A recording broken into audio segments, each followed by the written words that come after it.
រៀ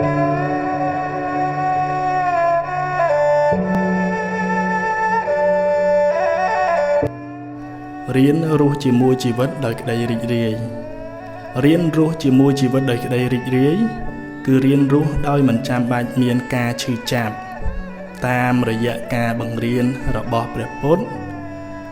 ដែលលោកបានបំផុសគំនិតឲ្យមនុស្សរាប់លាននាក់ជ្រើសយកសេចក្តីសុខសន្តិភាពការស្រឡាញ់រាប់អានការព្យាយាមផ្លាស់ប្ដូរជីវិតដែលវេទនា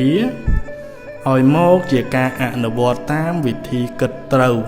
ដើម្បីជីវិតខ្លួនឯង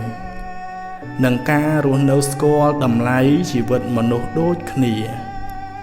ការដេកមិនអាចជួយអ្វីដល់អ្នកទេ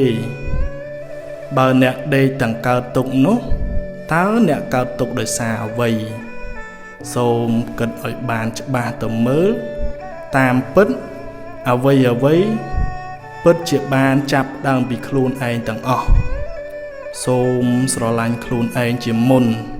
ព្រោះដោយសារការស្រឡាញ់នេះហើយដែលធ្វើឲ្យអ្នកមិនអាចគិតអាក្រក់និយាយអាក្រក់